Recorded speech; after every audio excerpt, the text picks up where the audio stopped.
So, welcome back in the part 2 of the Gupta dynasty. In the previous one, till Chandragupta II, we have seen. Now, we are going to discuss about the remaining kings and then we will talk about the art and culture, society, and administration. Kumar Gupta, you can see the tenure. He was the son of Chandragupta II and the mother name was Dhruva Swamini. She was the second wife of Chandragupta. You must notify it, it's very important. The second point is no military invention, means actually that the entire empire was already so bigger. So Kumar Gupta has decided that instead of expanding it more, it's better to conduct the governance in a good manner, है ना? So that is why you will find in the third point it is mentioned preserve the empire that he inherited. जो विरासत में मिली थी उसको अच्छे से चलाने के लिए उसने ज़्यादा समझदारी दिखाई. उसे लगा कि साम्राज्य बढ़ाने से अच्छा है to govern it very well. एक अच्छी सरकार देना ज़्यादा इंपॉर्टेंट है. You will get the information from the Mandsaur inscription. Later on, we will find. While talking about the inscription, we will have all the Mandsaur, the Allahabad pillars, everything we will have with the pictures one. Then one more thing he did, that was the Ashwamedh sacrifice. Ashwamedh sacrifice he did. Actually, the tradition of just leaving the horse and allowing it to go anywhere, and when it is going to someone's the neighbor state, the state king either has to accept that horse honors governments, otherwise he need to fight. तो ये तो हमेशा से चलाता था, ये पहले भी हुआ था, इसने भी किया. Mahendraditya the title he got. One short story is there, क्योंकि महेंद्र पर्वत के पास कुछ ऐसी घटना हुई थी, अकाल या कुछ हुआ था, तो उसमें इस राजा ने, कुमार गुप्त ने बढ़कर दान किया, लोगों की मदद की थी. तो उन्होंने उनको उपाधि दी थी कि महेंद्र का आदित्य, महेंद्र से भी ऊंचा जो है सूरज के जैसा, वो महेंद्र आदित्य. तो उसने इस टाइटल को लिया था महेंद्र आदित्य का. एक बहुत बड़ा इंपॉर्टेंट हुआ था, वो था that peacock replace Garuda. Garuda is a symbol of the power, है ना, and related with the Lord Vishnu, है ना. So that's why the Garuda was very important. Now it was replaced with the peacock. Peacock is a symbol of love, beautifulness, dance and music. Nature से भी जुड़ा हुआ है. तो इसका मतलब कहीं ना कहीं ताकत, लड़ाई, बल, इन चीज़ों को किसने रिप्लेस किया? प्यार, मोहब्बत, खूबसूरती, प्रकृति ने रिप्लेस कर दिया. इंक्रीज ट्रेड, बिल्कुल ट्रेड ऑफ कोर्स बढ़ेगा. युद्ध नहीं हो रहे हैं, लड़ाइयाँ नहीं हो रही हैं, शांति है, अकेला वो राज कर रहे हैं, है ना. तो इसलिए क्या हो रहा है कि जब युद्ध नहीं हो रहा है तो अपार क्षति नहीं हो रही है, क्योंकि देखिए जीतने वाले का भी पैसा बर्बाद होता ही है. तो वो नहीं हो रहा है तो पैसा बाजार में है, तो ट्रेड उससे बढ़ रहा है. गोल्ड, सिल्वर, कॉपर कॉइन्स इसने भी जारी किए, पहले भी जारी हुए थे. स्कंदगुप्त फेस ट्रबल्स, उसने बहुत सारे चुनौतियों का सामना किया. Pushyamitra, by mistake I have written Shunga, it will not be the Shunga. Okay, Pushyamitra, it was a tribe, we can say tribal in the Madhya Pradesh, है ना. एक नदी के पास का एक जनजाति था जो पुष्यमित्र था, पुष्यमित्रास भी बोलते हैं. शुंग मैंने इसलिए मिटाया क्योंकि वो हार्डली 100 CE तक था, मतलब BC में ज़्यादा वो था. तो गुप्त वंश तो खुद 200 के बाद स्टार्ट हुआ है, तो कोई तर्क ही नहीं है कि पुष्यमित्र शुंग इनसे टकराए. 150-200 साल का अंतर है इनके बीच में. खैर, तो पुष्यमित्र वो जो ट्राइब था उसने कुछ विद्रोह किया था, उसको कुचला, जो बहुत पावरफुल था. सप्रेस आफ्टर एक ज़बरदस्त फाइट के, बहुत बड़ी फाइट हुई थी और उसमें उसने सप्रेस किया. किसने? स्कंदगुप्त ने. इन्वेंशन ऑफ हून्स, हेरात, अफगानिस्तान के एक शहर पे हून का कब्जा था.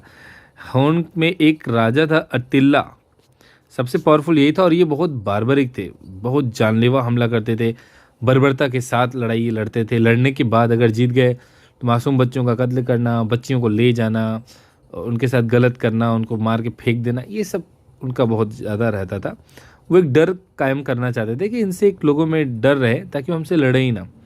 तो उनको उन्होंने हराया. डिफीटेड बारबरिक हून्स, बर्बर हूनों को किसने हराया? स्कंदगुप्त ने हराया. तो दो बड़ी इंपॉर्टेंट बात है कि एक ट्राइब था, बहुत पावरफुल था, उसको उन्होंने हराया, और हुन्स को उन्होंने हराया. Become hero and bravery icon, hero बन चुके थे, दो बड़ी लड़ाइयाँ लड़ चुके थे. और इसके कारण क्या था कि गोल्ड कॉइन में उन्होंने फिर अपने फोटो को भी लगवाया. पीकॉक जारी रहा और एक विक्रमादित्य का टाइटल इन्होंने भी लिया. ठीक. उसके बाद देखते हैं डिक्लाइन कैसे गुप्त वंश का पतन हुआ। फैमिली रीजंस, भाई हर जगह होता है, सौतेला भाई, ये भाई वो भाई, तो इनके बीच में क्या होने लगा, आपसी संघर्ष होने लगा सत्ता के लिए। After the death of Buddhagupta partition भी हुए हैं। एक दो स्टोरी जो मैं आपको बताऊंगा, जब नीचे कालिदास का लिखा हुआ एक दो आएगा किताब, तो उसमें मैं बताऊंगा कि कैसे विदर्भ में दो सौतेले भाइयों के बीच में संघर्ष हुआ और उसमें गुप्त वंश के कुछ राजा वहाँ पे जाके इंटरफेयर करते हैं। और ऐसा गुप्त में भी होता है जिसका फायदा विदर्भ के राजा उठाते हैं। कई सारे लोग अपने को इंडिपेंडेंट राजा घोषित कर देते हैं। तो पार्टीशन हुआ किनके बीच में, कई सारे कजन ब्रदर, गवर्नेंस जो उनको दी गई थी, कहीं कहीं प्रोविंसेस उनको दिया गया था, उनके बीच में क्या हो गया, बंटवारा होने लगा। उसके बाद क्या हो गया, हुन्स जो थे वो वापस आ चुके थे, तोरा मन्ना और उसके बेटे मिहिरा कुल के। पहले तो तोरा मन्ना पावरफुल हुआ, हेरात में वापस आया, अफगानिस्तान के आगे बढ़ा, पाकिस्तान आज का पाकिस्तान का हिस्सा को कैप्चर किया। इन लोग कुछ नहीं बोले क्योंकि इन लोग आपसी लड़ाई में व्यस्त थे। और लेटर क्या हुआ कि मिहिर कुल जो था उसका बेटा तोरा मन्ना का, वो और ताकतवर बना और इंडिया का जो बॉर्डर है, या मैं बोलूँ कि गुजरात का ऊपरी हिस्सा, वहाँ तक वो पहुँच गया था। यशोधर्मन एक बहुत बड़ा जमींदार था, फ्यूडल, जिसने डिक्लेयर कर दिया अपने आप को एक इंडिपेंडेंट किंग, जिसने कि हुन्स को हराया भी था। पहले क्या होता था, ये किंग होता था और उसके नीचे में कई सारे जमींदार होते थे। तो जमींदार क्या करते थे, अपनी अपनी फौज लेके आते थे राजा के साथ लड़ने के लिए। राजा के पास भी फौज होती थी, बट उन लोग भी फौज लेके आते थे और ये जमींदार भी अच्छा खासा लड़ाई करते थे। तो लड़ाई में एक जो था वो यशो था, जो राजा के साथ दृढ़ता के साथ लड़ता था, बहुत अच्छा फाइटर भी था। तो जब बहुत अच्छा लड़ा तो सबको दिखता था कि हाँ भाई ये बहुत अच्छा फाइटर भी है। राजा भी उसका थोड़ा सा ज़्यादा एहसान मानते थे कि हाँ भाई तुम युद्ध में मेरे साथ कंधे से कंधा ना केवल लड़ाई किए, बल्कि तुम बहुत अच्छा भी लड़े, तुम सैनिक भी बहुत अच्छे लाते, बहुत तुम्हारे सैनिकों ने अच्छा फाइट किया, अटैक किया। तो इस पर बहुत भरोसा था। लेकिन जब ये राजा बूढ़ा हो गया और इसके बेटे बेटे लोग जो थे उतने गंवार जैसे करते थे, लड़ाई झगड़ा कर रहे थे, आपसे संघर्ष कर रहे थे, उतने अच्छे उत्तराधिकारी नहीं थे। तो इसने भी देखा कि यार अब तो राजा वाली कोई बात रही नहीं, तो क्या फ़ायदा इसके नीचे रहने का। तो इसने अपने आप को इंडिपेंडेंट घोषित कर लिया, है ना। तो यही था। इसके बाद आते हैं कि ये तो रीज़न थे डिक्लाइन के। अब आते हैं आर्ट एंड कल्चर पे, थोड़ा सा फास्ट चलेंगे ताकि वीडियो ज़्यादा लंबा ना हो। एक फ्रेस्को पेंटिंग के बारे में दिया गया, बट आईसीएसई की किताब में आपको ये सब मिलेगा नहीं। आपको सिर्फ अजंता की कुछ पेंटिंग्स के बारे में मिलेगा और बाग केव्स की पेंटिंग के बारे में मिलेंगे। इसके अलावा कोई खास जानकारी आपको नहीं मिलता है। आईसीएसई की किताब में ये दिया गया कि अजंता की जो केव्स हैं वहाँ पे आपको कुछ ड्राइंग मिलेंगे। फ्रेस्को पेंटिंग क्या होता है कि जो प्लास्टर होता है ना, जो प्लास्टर होता है जिसको हम लोग आजकल बोलते हैं कि कुछ वो मसाला छवाई करते हैं, तो उसी में क्या करते थे, जब वो गीला रहता था तभी क्या करते थे, नेचुरल कलर्स को लेके उसमें हम लोग पेंटिंग करते थे। और जब वो पेंटिंग सूखती थी तो एक अच्छा सा एक मतलब इमेज बनता था और वो लॉन्ग लास्टिंग चलता था।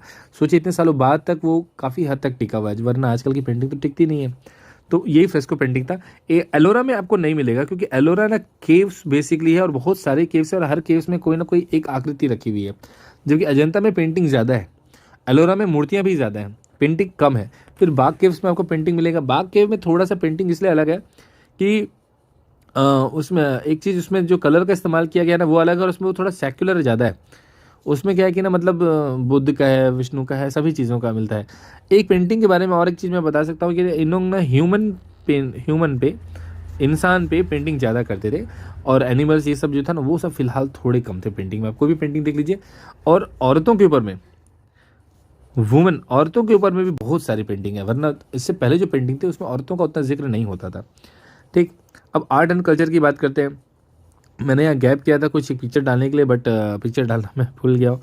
खैर, ब्रिक स्टोन्स आ चुके थे, किसके जगह में, बैम्बू और लकड़ी की जगह मंदिरों में ब्रिक स्टोन का इस्तेमाल हो रहा था। मोटर का मतलब होता है वो मसाला, हिंदी में हम लोग बोलते हैं ना मसाला, ये वो चीज़ था। इस फोटो को वापस ले आया है जो मिस हो गया था।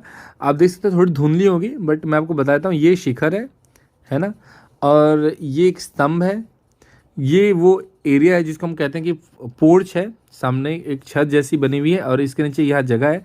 एक्चुअली पिलर्स है, बाहर से दीवार दे दी गई तो आपको नहीं दिख रही है। ये मंदिर का मुख्य हिस्सा है, रेक्टेंगुलर है और ये उसके ऊपर का शिखर है। ये स्तूप भी बोल सकते हैं, है ना, बट स्तूप बड़ा और गोल होता है, जिसके अंदर वाले हिस्सा साइड को मेहराब भी बोलते हैं। खैर, तो ये सब किससे बन रहे थे, पत्थर से, ईंटों से बन रहे थे। Square shape temple with a flat roof, मतलब ये ऐसा हुआ करता था, ये ऐसा, है ना। अब इसके ऊपर में ऐसा कर दिए और ये पोर्च बना दिए, ये एक दो पिलर डाल दिए अब इसके ऊपर में एक तो शिखर जैसा कुछ बना देंगे, ऐसा मंदिर हुआ बना करता था। Flat roof square temple with a frontal porch path around the sanctum with second story. देखिए मैंने सेकंड स्टोरी बनाने की कोशिश की है, एक रूम यहाँ हो गया और एक रूम जैसा ऐसा कुछ यहाँ पर हो गया, इसमें भगवान है, ऊपर वाले को कलर कर देता हूँ और नीचे वाले हिस्से को मैं कोशिश करता हूँ कोई और कलर करने का, ताकि आपको समझ में आ सके कि 2 मंजिला रूम है अंदर में। ठीक, मेरे ख्याल से समझ में आ गया होगा। तो ये ऊपर वाला जो हिस्सा है इसमें भगवान है, गर्भगृह है, लेकिन ये 2 तल्ला है। इसका कुछ हिस्सा ज़मीन के अंदर दिख रहा है, मतलब मंदिर के स्थल से थोड़ा नीचे की ओर है, बाकी ऊपर की ओर है। तो ये 2 स्टोरी की है। ठीक, सैंक्टम मतलब गर्भगृह होता है। जनरली भगवान जहाँ पर रहते हैं वहाँ पे पुजारियों और राजपुरोहित के अलावा सिर्फ राजा महाराजा ही जा सकते थे। आम आदमी उसके बाहर से दर्शन करते हैं। अभी भी जगन्नाथपुरी जैसे कई मंदिरों में गर्भगृह से बहुत बाहर ही आप खड़े होकर दर्शन करते हैं। स्क्वायर शेप्ड स्मॉल टावर भी मिलता है। ये आप देख सकते हैं कि एक छोटा सा हमको यहाँ पे ऐसा कुछ बना हुआ है ना, स्क्वायर शेप का है और स्मॉल टावर है, छोटा सा बीच में मिलेगा, मंदिरों के बीच में कहीं कुछ बना हुआ रहता है। इसमें एक ना एप्सिडल बैग दिया। एप्सिडल का मतलब ये होता है ऐसा गोलाकार, है ना, पीछे मंदिर के पीछे ऐसा गोल रहता है। आप देख सकते हैं, इस एक फोटो मैंने लिया है, ये गुप्त काल का ही है और ये देखिए पूरा ऐसे ऐसे गोल है। ये कोई ऐसा चकुटा रेक्टेंगुलर स्क्वायर ऐसा शेप नहीं है, ये ऐसा गोल है। Circular temple projection with 4 direction. आपने देखा कहीं कहीं पे बीच आंगन में तुलसी पिंडा जैसे हम लोग रखते हैं ना, वैसे ही ना ऐसा बना हुआ बीच में ऐसा छत के साथ, और इधर से इधर से इधर से और उधर से 4 रास्ते बने हुए हैं इसके अंदर एंटर करने के लिए। शिवलिंग हो सकता है या कोई छोटे भगवान का मंदिर होगा। अब इन्होंने जो बनाया, जो भी इनका आर्ट एंड क्राफ्ट था, उसके बाद देखिए पल्लव आए, चोल आए, पांडवा आए, विजयनगर आए और नयक्कार पीरियड आए। इन सब का टेन्योर देखिए, ये सब किसके, गुप्त के बाद आए। तो हमेशा याद रखिएगा कि गुप्त का इन्फ्लुएंस इस पे होगा, इनका इन्फ्लुएंस इन पर नहीं हो सकता है ना। ये बात अलग है कि इन लोग भी 600 ईस्वी तक थे, बट एक क्वेश्चन है कि अगर इनका क्वेश्चन कभी भी आएगा साउथ के किसी भी राजा महाराजा का, तो गुप्त वंश का जो भी रहेगा आर्ट एंड कल्चर का, क्राफ्ट का, वो उनका इन्फ्लुएंस साउथ पर हो सकता है। अब ऐसा नहीं कि द्रविड़ का नहीं था, द्रविड़ का भी था, बट इन राजाओं से जुड़ा हुआ क्वेश्चन में आप हमेशा ना करिएगा।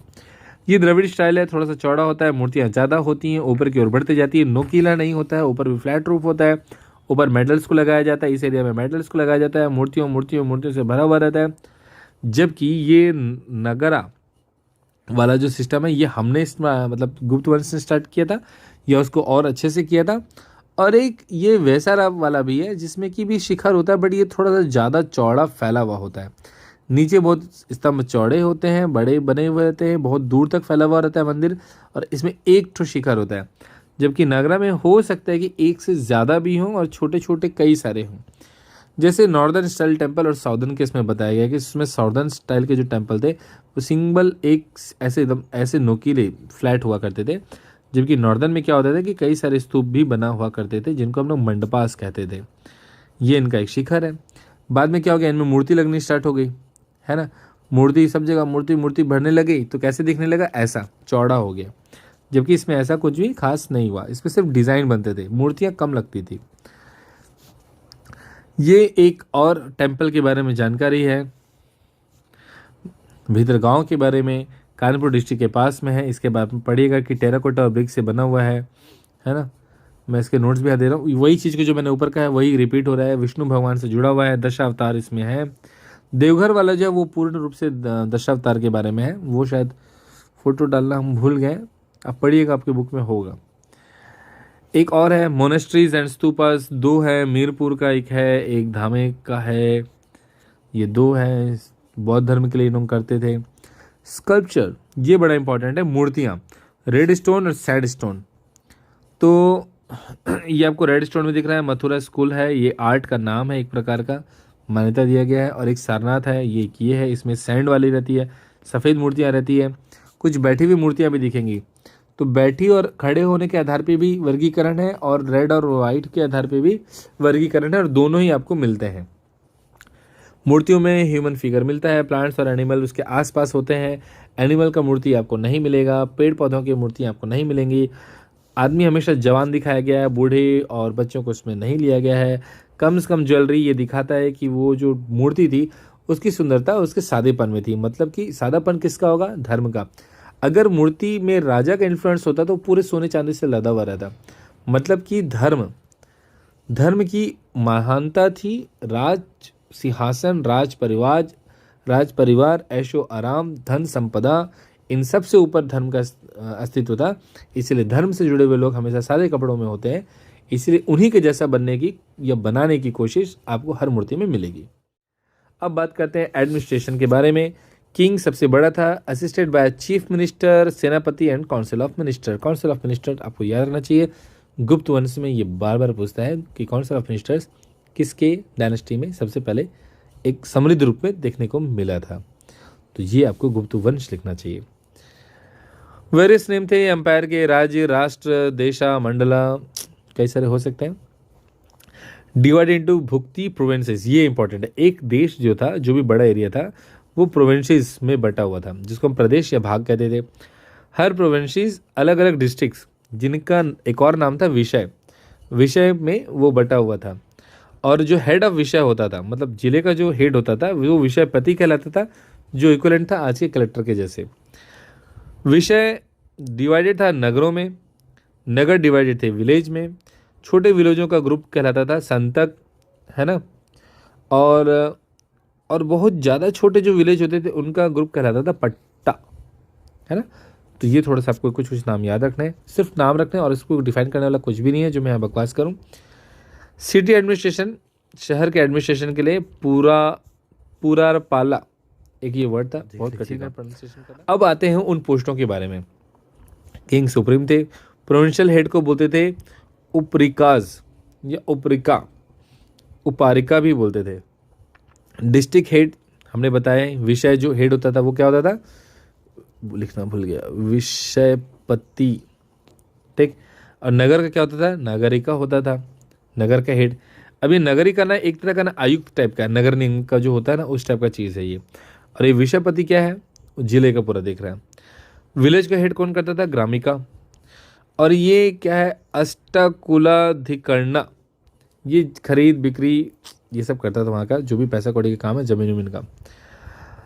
तलावता का विलेज का वॉचमैन था। वालात कौसम, ये लैंड रेवेन्यू देखता था। महामात्स थे, कुमार मात्स भी हुआ करते थे, है ना।